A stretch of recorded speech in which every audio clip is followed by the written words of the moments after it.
வணக்கம். News today I செய்திகளுக்காக செய்தி வாசிப்பாளர் அபிதா ராஜேந்திரன். ஆர்கே நகரில் 64 லட்சம் மதிப்புள்ள திட்டப்பணிகளை வடசென்னை நாடாளுமன்ற உறுப்பினர் கலாநிதி வீரசுவாமி தனது தொகுதி மேம்பாட்டு நிதியிலிருந்து புதிய கட்டிடங்களை திறந்து வைத்து மரக்கன்றுகளை நட்டார். வடசென்னை நாடாளுமன்ற உறுப்பினர் தொகுதி மேம்பாட்டு நிதியிலிருந்து உடற்பயிற்சி கூடம், திறந்தவேலி பூங்கா, சாலையோர பூங்கா திறந்து வைத்தார். இந்த நிகழ்ச்சியில் ஆர்கே நகர் சட்டமன்ற உறுப்பினர் ஜே பினேசர், மண்டல குழு தலைவர் நேதாஜி யு கணேசன் மற்றும் அதிகாரிகள் உடன் இருந்தனர்.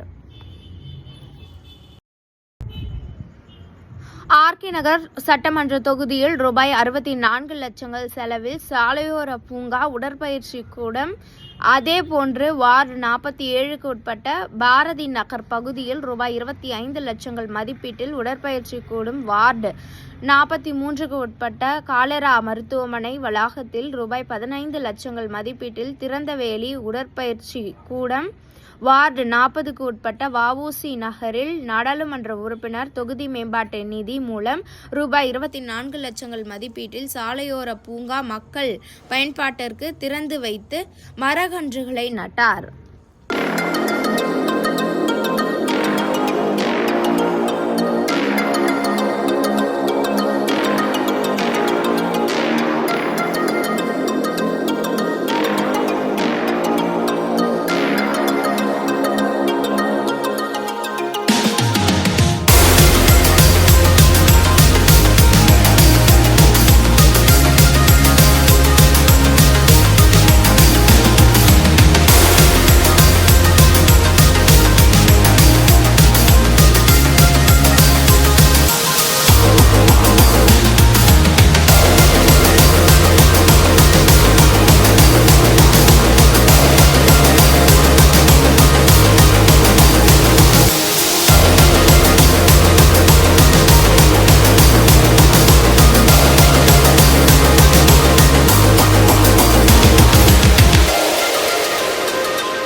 மதிய உணவு, இரவு உணவு கேள்விப்பட்டீங்களா?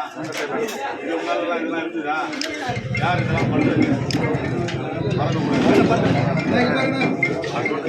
வீடு கொடுக்குறாங்க. கிருஷ்ணன் நான் எங்கள் பார்த்து சொல்லணும் அண்ணன் இது என்ன உங்கள் யாருக்காவது வீடு கொடுத்துருக்காங்க? நம்ம எழுதியிருக்காங்க, எல்லாரும் எழுதியிருக்காங்க.